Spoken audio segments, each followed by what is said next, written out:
প্রিয় দর্শক শ্রোতা, দেশের এখন কি অবস্থা সেটা কি আপনি জানেন? আওয়ামী লীগ সাধারণ সম্পাদক ওবায়দুল কাদের সাহেবের একটি বক্তব্যকে কেন্দ্র করেই কিন্তু সোশ্যাল মিডিয়া তোলপাড় সৃষ্টি হয়েছে এবং আন্দাজ করা যাচ্ছে দেশের পরিস্থিতি বর্তমানেও আরও ভয়াবহ হতে চলেছে। প্রিয় দর্শক, আওয়ামী লীগ সাধারণ সম্পাদক ওবায়দুল কাদের সাহেব বলেছেন যে পরিস্থিতি আরও খারাপ হতে পারে। কেন তিনি কথাটি বললেন বিস্তারিত আজকের এই ভিডিওটি দেখলেই হয়তো আপনারা জানতে পারবেন। তো সবাইকে বলবেন নিউজটি শেয়ার করবেন আর চ্যানেলটি সাবস্ক্রাইব করবেন বা ফলো করবেন। প্রিয় দর্শক শ্রোতা, আপনারা সকলে জানেন দেশের পরিস্থিতি খুবই ভয়াবহ। কত মানুষ যে প্রাণ হারালো, যেটা আসলে আমরা সাধারণ মানুষ কোনোদিন কল্পনাও করতে পারিনি, সেটাই ঘটে গেল আমার সোনার বাংলাদেশে।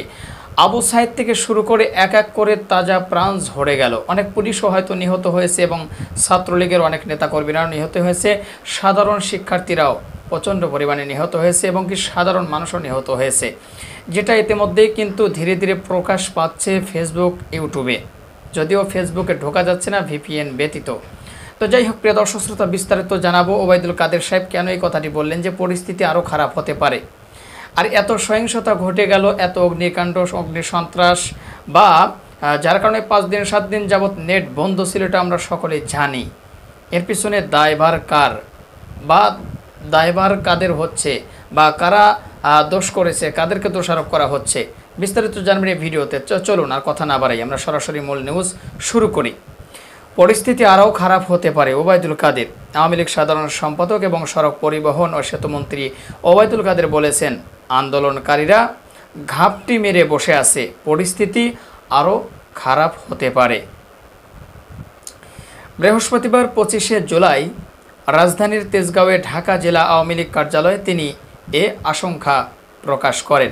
আসলে কারা ঘাপটি মেরে বসে আছেন, কাদেরকে উদ্দেশ্য করে ওবায়দুল কাদের বলতেছে? সাধারণ শিক্ষার্থীরা নাকি জামাত বিএনপি? চলুন নিউজ থেকে আমরা জেনে নিই। ওবায়দুল কাদের বলেন, পরিস্থিতি আরও খারাপ হতে পারে, আন্দোলনকারীরা ঘাপটি মেরে বসে আছে। বিএনপি বেছে বেছে নতুন নেতৃত্বের চিহ্নিত সন্ত্রাসীদের পয়দা করছেন। কোটা সংস্কার আন্দোলন চলাকালে এই হামলা পরিচালনার জন্য তাদেরকে পরিকল্পিতভাবে নিয়োগ করা হয়েছে। কোথায় কে হামলা চালাবে, কোথায় কারা পিছন থেকে সহযোগিতা করবে, সব কিছু আগে ভাগে নীল নকশা প্রস্তুত ছিল।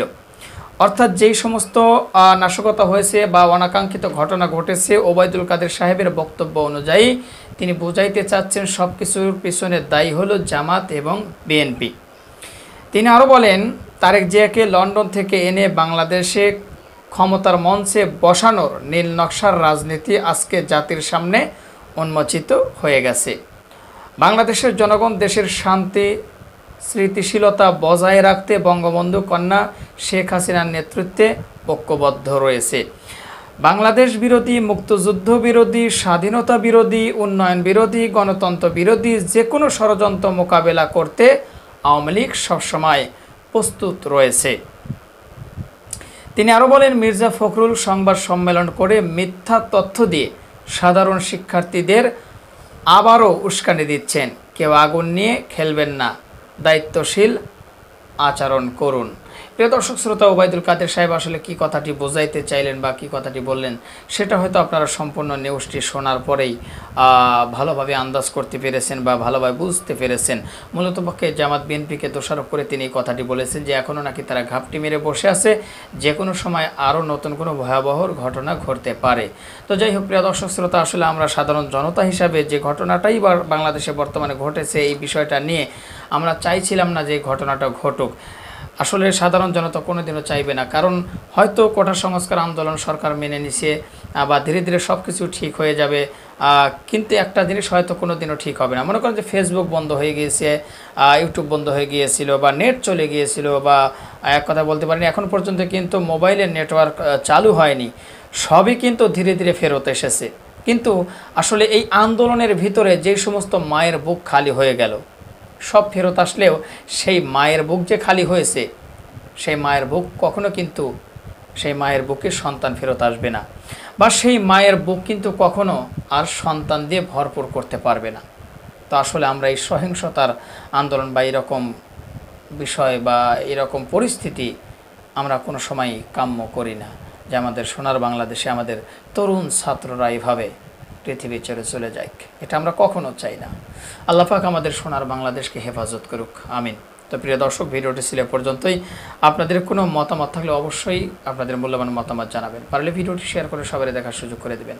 আর আমাদের এই চ্যানেলে নতুন হলে অবশ্যই সাবস্ক্রাইব করবেন, পেজ থেকে দেখলে ফলো করবেন, টিকটক বা অন্য মিডিয়া থেকে দেখলে, প্ল্যাটফর্ম থেকে দেখলে আশা করি ফলো করে দেবেন। তো ভালো থাকবেন সবাই। ভিডিওটি ছিল এ পর্যন্ত, আবারও দেখা হবে, কথা হবে নতুন কোনো টপিকে, নতুন কোনো ভিডিও নিয়ে। সে পর্যন্ত সবাই ভালো থাকবেন, সুস্থ থাকবেন। আল্লাহ হাফেজ।